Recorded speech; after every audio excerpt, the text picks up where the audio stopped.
Essa é a primeira mini aula do ano, estou ainda no comecinho de janeiro, né? Vocês estão vendo que a decoração de Natal continua aqui até o dia 6, dá para deixar, né? Mas eu trouxe um trabalho interessante para inaugurar essa série de trabalhos que eu vou fazer esse ano em papel. E essa técnica chama-se encáustica, tá? Eu vou mostrar aqui para vocês algumas das minhas pinturas feitas nessa técnica. A encáustica é uma técnica de pintura feita com cera. É um procedimento muito antigo, que era usado ainda no tempo em que não haviam tintas, né, fabricadas como a tinta a óleo, e muito menos acrílica, que ninguém nem sonhava ainda com esse tipo de tinta. Então os artistas usavam materiais diversos para pintura, e um dos materiais usados era a cera, tá?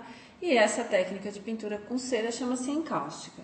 Mas o trabalho que eu vou fazer aqui é uma encáustica mais moderna, adaptada para os tempos atuais, embora não seja uma novidade, tá? Essa é uma técnica feita com ferro de passar roupa, tá? Esse ferro é um ferro de viagem, ele é pequenininho, né? Esses ferros para a gente levar na mala, mas você pode usar o ferro de passar roupa comum que você tem em casa.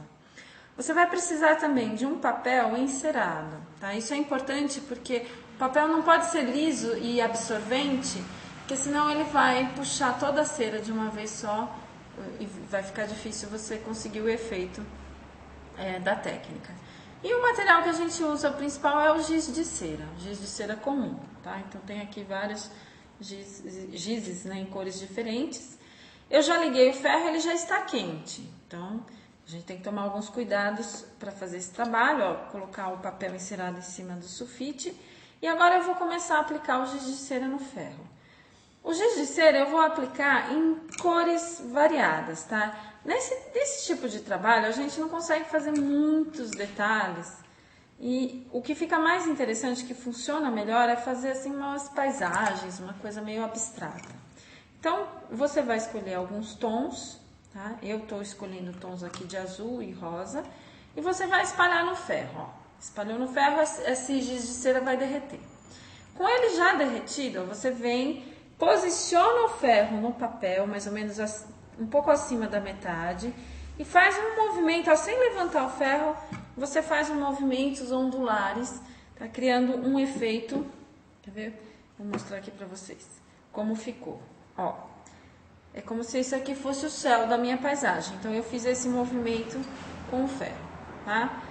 Essa é a primeira etapa do trabalho, então agora eu vou retirar o sulfite que sujou, deixo outro sulfite que está limpo e vou retirar também o resto de giz de cera que ficou aqui no ferro, tá? Essa é uma técnica que não deve ser feita por crianças, porque o ferro tem que ficar quente o tempo todo, então vocês devem tomar alguns cuidados aí para não se machucar.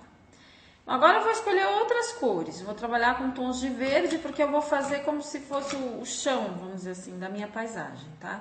Então verde, ó, amarelo, posso colocar um pouquinho de marrom. E o interessante, ó, é não se preocupar muito com a posição em que você vai colocar as cores, porque elas vão se misturar, elas vão derreter e vai ficar um efeito interessante, ó. Um pouquinho de laranja. Só que agora, ó, eu vou fazer um movimento igual ao que eu fiz anteriormente, só que ao contrário. Eu vou trazer o ferro, ó, nessa outra direção. Pronto. Cada vez que você faz essa técnica, a imagem que você vai conseguir é única, tá? Você nunca vai fazer dois trabalhos iguais. Então eu fiz esse movimento. Esse espaço aqui ficou uma falha, não tem problema. A gente pode voltar, ó. Nesse caso eu não preciso nem limpar o ferro, porque eu vou continuar com as mesmas cores. Eu vou só recolocar um pouco de giz de cera e vou retomar, ó, ali da parte que eu parei. O interessante é que o ferro quente, né, com giz, ele vai derretendo o que você já aplicou. Então, você acaba conseguindo sempre uma mescla diferente, um efeito bacana. Vou finalizar e vou mostrar para vocês. Ó, agora eu tenho a minha paisagem como se fosse uma montanha, aqui uma parte de vegetação e o céu. Agora sim eu vou limpar o ferro novamente. O ferro sempre ligado, tá? Por que que eu uso esse ferro de viagem? Ele tem um tamanho mais prático para essas imagens menores. Ele é bem interessante, mas dá para usar o ferro normal, como eu já falei. E para finalizar,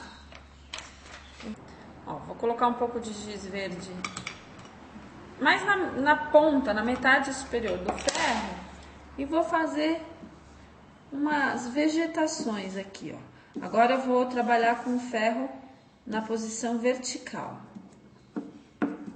tá? Como se fosse uma vegetação saindo da base aqui, tá?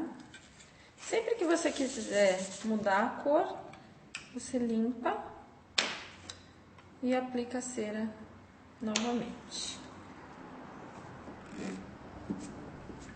Interessante é isso, né? A gente consegue refazer, corrigir e criar uns efeitos diferentes. Se você quiser fazer traços mais fininhos, né, e tirando a cera, é só você limpar o ferro, não passar mais nenhum giz, e aí você consegue fazer uns traços assim. Então, cada figura vai ficar, né, cada paisagem vai ficar única. É como se fosse uma paisagem assim meio lunar, né, uma coisa de outro mundo. É um trabalho divertido, não é uma técnica nova. Eu, na verdade, conheço esse trabalho há muitos e muitos anos, mas eu acho interessante, é gostoso de fazer. E com essas gravuras, né, essas imagens, você pode fazer cartões que você pode usar para presentear as pessoas ou até mesmo para vender.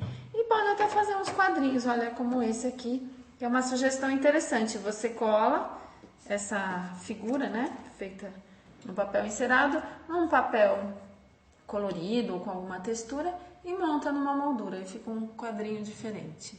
Essa técnica da encáustica, ela tá na minha revista de arte em papel, que foi a revista que saiu ano passado. E como eu já expliquei para vocês aqui no blog, esse ano eu vou focar todo o meu trabalho em técnicas em papel. Então, é uma revista interessante, traz muitas ideias, tem aí figuras e desenhos para você se inspirar. E fica aqui a dica da encáustica, que é a minha primeira sugestão para esse ano. Que seja um ano de muita criatividade para todos nós.